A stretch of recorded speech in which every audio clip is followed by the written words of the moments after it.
ଗାଧେଇ ସାରିକି ମାମୁଁ ଘରକୁ ଯିବା ପାଇଁ ରେଡି ହେଇଯାଇଛି। ଏବେ ଚାଲନ୍ତୁ ଯିବା ମାମୁଁ ଘର। ଏବେ ମୁଁ ବାହାରି ଯାଇଛି ମାମୁଁ ଘରକୁ।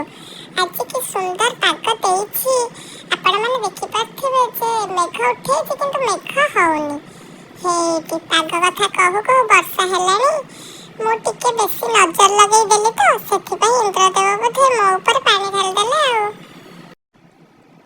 ପୁରା ଓଦା ହେଇକି ମାମୁଁ ଘରେ ପହଞ୍ଚି ଗଲି। ମୁଁ ଘରେ ପହଞ୍ଚିଲି ସାଙ୍ଗେ ସାଙ୍ଗେ ବର୍ଷା ଛାଡ଼ିକି ଖରା ହେଲାଣି। ଏଠି ମୋ ମାଇଁ ପିଲାମାନଙ୍କୁ ଧରି ବାଲୁଙ୍ଗା ପୂଜା ଆରମ୍ଭ କରିଦେଲେଣି। ଚାଲନ୍ତୁ ଦେଖିବା ଆମର ବାଲୁଙ୍ଗା ପୂଜା କେମିତି ହଉଛି।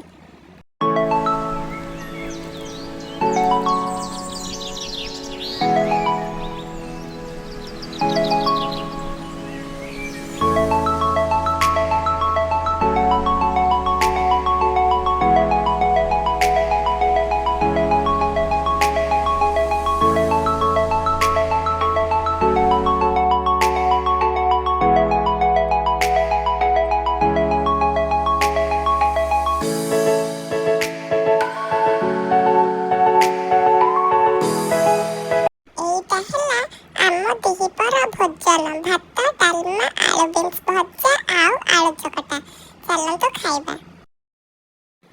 ଖାଇବା ପିଇବା ସାରିକି ଆମେ ଏବେ ବସି ପଡ଼ିଲୁ ଫୁଲ ଗୁନ୍ଥିବା ପାଇଁ। ଆପଣମାନେ ଦେଖିପାରୁଥିବେ ଆମର ସବୁ କେତେ ପ୍ରକାରର ଫୁଲ ଥୁଆ ହେଇଛି। କିନ୍ତୁ କ'ଣ ହେବ, ଲାଷ୍ଟ ପାଳିକୁ ଗୋଟେ ବି ଫୁଲ ମିଳିବନି।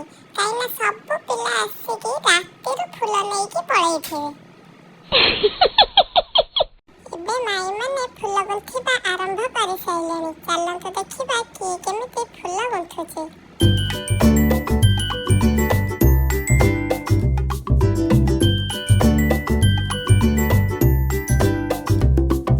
ଫୁଲ ଗୁନ୍ଥି ଗୁନ୍ଥି ସମସ୍ତେ ଏତେ ହାଲିଆ ହେଇଗଲେ ଯେ ଏବେ ସମସ୍ତଙ୍କୁ ଖଣ୍ଡେ ଖଣ୍ଡେ ପାନ ଦରକାର ପଡ଼ିଗଲା।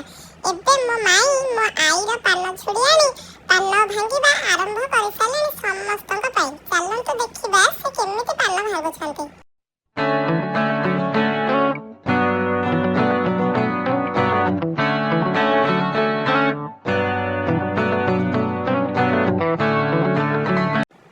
ସେମାନେ ବଡ଼ ଲୋକମାନେ ତ ପାନ ଖାଇଦେଲେ, ଆମେ ବି କାହାଠୁ କମ୍ ନୁହଁ ମ।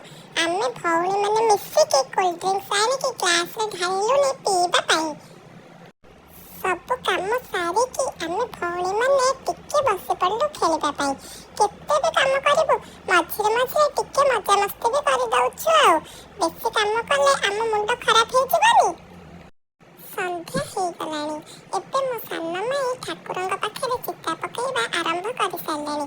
ତାପରେ ସେ ଠାକୁରଙ୍କୁ ଫୁଲମାଳ ହେରିକା ଦେଇକି ସଜେଇକି ଆଣିକି ଆମେ ଯେଉଁଠି ପୂଜା କରିବୁ ସେଠି ବସେଇବେ। ତାପରେ ଯାଇକି ଆମ ପୂଜା ଷ୍ଟାର୍ଟ ହବ। ଏବେ ପିଲା ତାଙ୍କ ଭୋଗରାଗ ଧରିକି ପଳେଇ ଆସିଲେଣି ଆଉ ଠାକୁରାଣୀଙ୍କୁ ବି ମାଇଁ ସଜେଇକି ବସେଇ ସାରିଲେଣି। ପିଲାମାନେ ଏବେ ବହି ପଢ଼ା ଆରମ୍ଭ କରିସାରିଲେଣି। ପୂର୍ବ ଭିଡ଼ିଓରେ ଆମ କୋକିଳ କଣ୍ଠ ଶୁଣିକି ଆପଣମାନେ ଡରି ଯାଇଥିଲେ, ସେଥିପାଇଁ ଏ ଭିଡ଼ିଓରେ ଆମେ ସେ ଭୁଲ କରିନୁ। ବହି ପଢ଼ା ଅଧା ହେଇଗଲାଣି। ଏବେ ଚାଲ ଯିବା ବୋଇତ ବନ୍ଦେଇବାକୁ।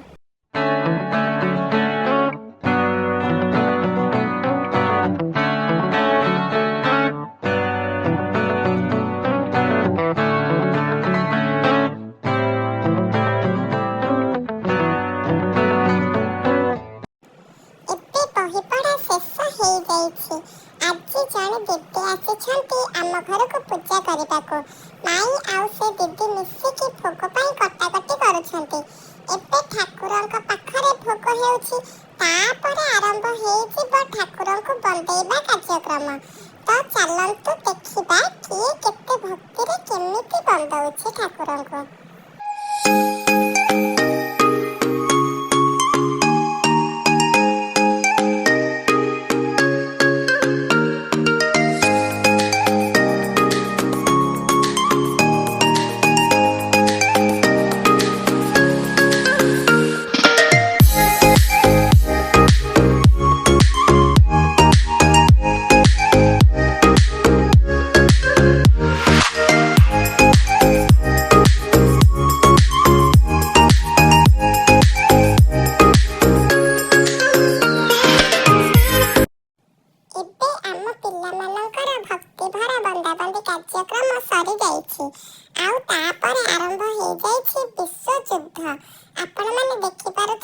ମୋ ସାନ ମାଇଁ ଏଠି ପୁରା ରାଗି ଗଲେଣି।